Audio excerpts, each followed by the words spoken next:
एक वक्त था जब हिंदुस्तान से लेकर ईरान की सरहदों तक सुल्तान महमूद गजनवी के नाम की धाक बैठी हुई थी। वो रज़मगाह में शेर की तरह गरजने वाला बादशाह था और अपनी रियाया के लिए एक सायादार शजर की मानिंद। लेकिन तारीख के औराक में एक ऐसा दिन भी महफूज है जब यही अजीम फातिह एक नहती और कमज़ोर बूढ़ी औरत के सामने बेबस होकर शर्मिंदगी के आंसू रो पड़ा था। ये महज एक किस्सा नहीं बल्कि इंसाफ और हुक्मरानी की उस अजीम जिम्मेदारी की दास्तान है जो किसी भी ताकतवर के दिल को हिला कर रखते। गजनी के तख्त से सैकड़ों मील दूर सल्तनत के एक आखिरी सरहदी गांव में एक बूढ़ी माँ अपने उकलूते बेटे के साथ जिंदगी गुजार रही थी। वो बेटा ही उसकी कायनात और बुढ़ापे का वाहिद सहारा था। एक बदनसीब रात उस बस्ती पर कयामत बनकर टूटी जब सरहदों की हिफाजत पर मामूर सुल्तान के अपने ही फौजियों ने डाका जनी की नीयत से उस बूढ़ी औरत के घर पर धावा बोल दिया। उन संगदिल सिपाहियों ने न सिर्फ उसका कुल असासा लूट लिया बल्कि उसके जिगर गोशे को भी बेदर्दी से शहीद कर दिया।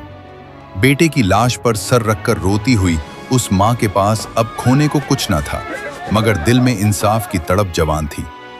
बस्ती के लोगों ने जब उसे बताया कि मकामी हाकिम खुद जालिमों के साथी हैं तो उस पुरअज़्म माँ ने सैकड़ों मील दूर गजनी के शाही दरबार तक पहुंचने का कठिन फैसला किया। कई दिनों की भूख प्यास और रास्ते की सूबतें बर्दाश्त करती वो शिकस्ता हाल औरत बिल आखिर सुल्तान महमूद गजनवी के दरबार आम में जा पहुंची। दरबार में जहां बड़े बड़े वुज़रा और सिपह सालार मौजूद थे वहां उस नहीफ औरत ने सुल्तान के सामने खड़े होकर बुलंद आवाज में फरियाद की कि उसके घर को उजाड़ने वाले कोई और नहीं बल्कि सुल्तान के अपने ही सिपाही हैं। सुल्तान ने जब यह सुना कि वाकया सल्तनत की आखिरी सरहद पर पेश आया है तो उसने अपनी मजबूरी जाहिर करते हुए कहा कि इतनी दूरी पर हर सिपाही की निगरानी करना उसके बस में नहीं और वहां के हालात की जिम्मेदारी मकामी हुक्काम पर है। सुल्तान का यह जवाब सुनकर उस औरत के लहजे में एक अजीब जलाल पैदा हो गया और उसने बड़े दरबार में सुल्तान को ललकारते हुए वो तारीखी बात कही जिसने ऐवान शाही में सन्नाटा तारी कर दिया। उसने तड़प कर कहा कि ए महमूद, अगर तू इतनी दूर इंसाफ नहीं पहुंचा सकता तो फिर तूने इतनी दूर तक अपनी सल्तनत क्यों फैलाई है? जिस रियाया का बोझ तो उठा नहीं सकता और जिसकी हिफाजत तेरे बस में नहीं उसकी बादशाहत का दावा क्यों करता है?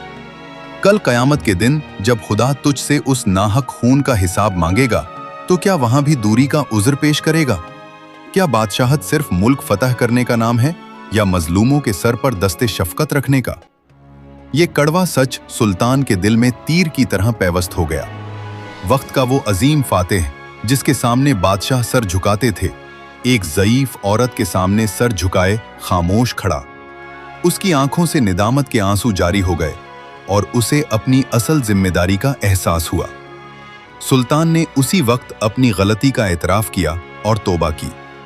जालिम सिपाहियों को फौरन गिरफ्तार करके इबरतनाक सजा दी गई और उस मजलूम मां को इंसाफ और मुकम्मल सरकारी सरपरस्ती फराहम की गई। ये वाकया सुल्तान महमूद की जिंदगी का अहम मोड़ साबित हुआ।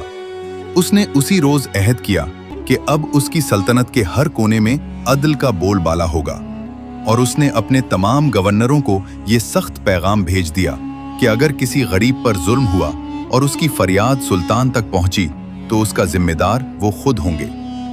ये दास्तान हमें सिखाती है कि असल हुक्मरानी वो नहीं जो तलवारों के साए में हासिल की जाए बल्कि वो है जो एक कमजोर तरीन इंसान को भी इतनी हिम्मत दे दे कि वो वक्त के बादशाह की आंखों में आंखें डालकर इंसाफ मांग सके।